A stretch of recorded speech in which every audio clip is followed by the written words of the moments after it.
Cinema Classics is sponsored by WCBE 90.5 FM, Columbus, Ohio, and is produced by John DeSando and Johnny D. Loretto.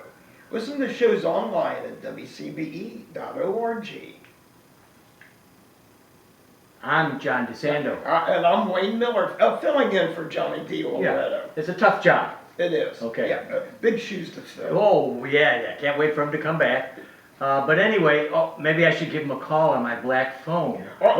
What? There's a black phone here. A little bit different. I mean, the little wall phone kind of brings me back to my youth and living in a dorm and the little phones on the wall or whatever. I wonder if he could play games on it. If it's Yeah. a black iPhone. Well, this stars Ethan Hawke. Yes. And so we're kind of looking at a black phone and maybe make a little bit of discussion about his career. Certainly some 95 films. My goodness. Yeah, that's hard to believe he's done that many. Wow, I know. He's done a great job. He doesn't have the reputation of Nicolas Cage. No. He seems to be more considerate.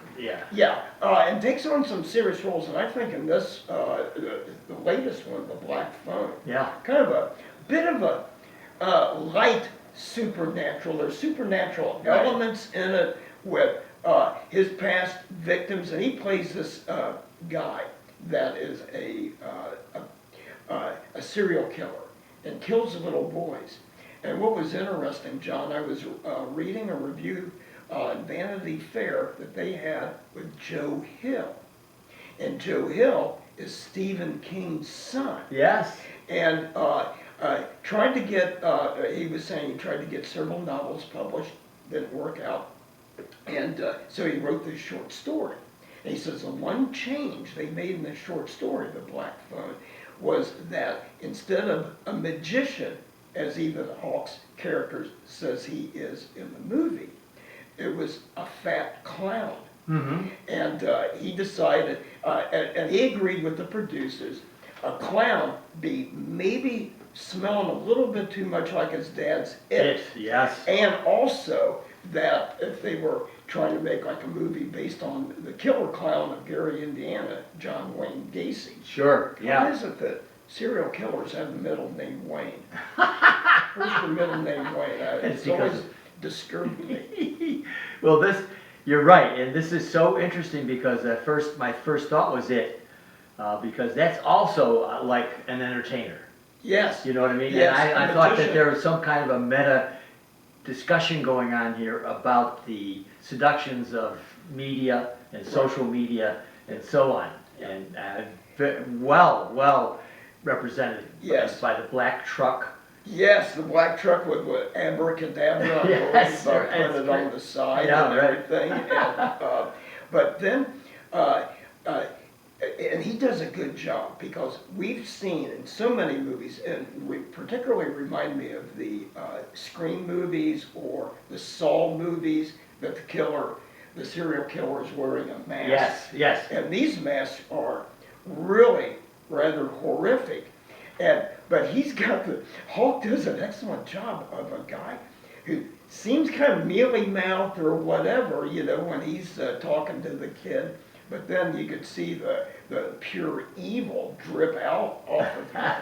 And about that mask, it changes. He can change it in the eye area, in the mouth area, and figuratively for me, it works for the difficulty of trying to nail these guys down, and how they can change. They're chameleon-like, and they change, and that's one of the seductions for kids. I mean, what a great visually. He has his truck, and in the truck he has black balloons. Yes. And another thing that I just thought of that wasn't in the Vanity Fair interview with Joe Hill, but another kind of almost reference to it, which used a red balloon. Yes, thank you. As a symbol, and here it's the black balloon. Yes, very well done. Yes, the other kind of little bit of a paranormal element in the whole movie is his little spunky foul-mouthed sister who can see visions and stuff, and she kind of figures out what's going on and what's happening. Well, the two actually more prominent than Ethan Hawke are the two kids, the two resourceful kids. Oh, superb. And John, two other famous cinematic kids they reminded me of are the brother, about 12, 13 years old, and his 9-year-old sister or something like that, To Kill a Mockingbird. Yes, thank you. And one is Finney, right? It's Yeah, something like that. Yeah, yeah. The name of and of course the little girl was Scout in To Kill a Mockingbird. But here she was spunky, where he was more introspective.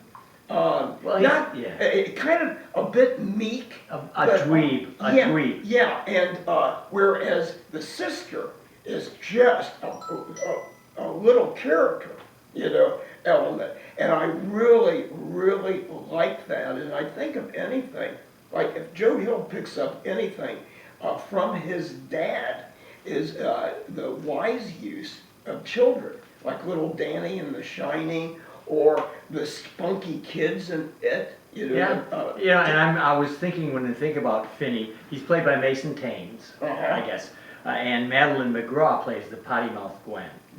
And you know how I love this, because I love Bad Santa. Yes. When you have any kind of potty mouth going around with kids, I think it's hilarious. It's so inappropriate. Yeah, and she's like, what is it, playing with a little dollhouse or whatever, but praying to Jesus. Yes. And then just unleashes all these obscenities. Yes. About, Jesus isn't protecting the kid. She says, and I won't say the whole phrase, but she says, Jesus, WTF. Yeah. How come you're letting somebody, and the body count was like 5 of boys, boys, kind of teenagers, pre-teens, early teen years, which really brings back bad recollection to John Wayne Gacy's murder spree of 30. And you know what? And I love the fact that there are so many tropes here, but that Scott Dickerson, who actually did Doctor Strange, the director, actually handles this so well that I'm not oppressed by any references or any use of familiar tropes. And I was thinking, even from the beginning, when they're playing a ball game, they were playing a ball game at the beginning of that one where you don't talk. Okay.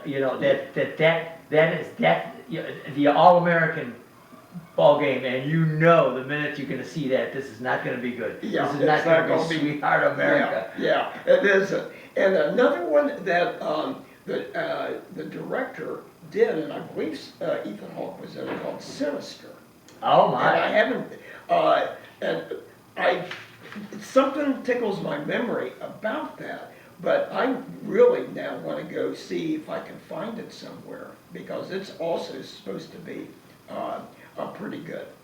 So this is we're talking summer here. Yeah. We're in summertime. Yeah. You know how we enjoy hanging out at the theater, and we enjoyed seeing this one in our practically vacant theater. Yeah. And we can laugh and scream, and particularly at the moment. I love the moments where you say, "No, don't do that." Yeah. Don't, kid, walk away. Do not help the magician who dropped stuff, and you're gonna go and help him pick up stuff. The guy's got a van there, for crying out loud. And even in the shot when he breaks off from his sister, she has to go do something, and he's on his own. Yeah. And you just know it. But I think that's part of the joy of these, part of the fun, and part of the terror. Yes. And to me, this is another caution about kids. And about our open society. This is, I think, to do a great job, and bringing back thoughts about Silence of the Lambs a little bit to me. Okay. Yeah. Buffalo Bill. Who also was was making over his life with sewing together skin from his former victims and stuff like that. One thing I do want to mention too that I thought was really kind of interesting and nearly as disturbing, the father figure. Very good. Jeremy Davies, who, John, you may remember him. I've seen him in a lot of movies and TV shows. Always plays a real twitchy dweeb. And particularly when I first noticed him, was in Saving Private Ryan. He was a dweeby little corporal that could speak German and French. Well, And I'm cutting you off here because we're running out of time for cinema classes. So No. what do people do? We have calls already. Remember, we had a call on my black phone already. Yeah, already. That says, you guys aren't stopping, are you? It's one of your victims. Oh my God, it's Johnny warning me what to do. So anyway, what do we tell them to do? Go see the movie. Well, what I'm thinking of is, Oh, listen, your podcast. right? Yes, double take. Where we'll probably wax eloquent, even more so, which may drive them away. WCBE, the podcast experience. Yes.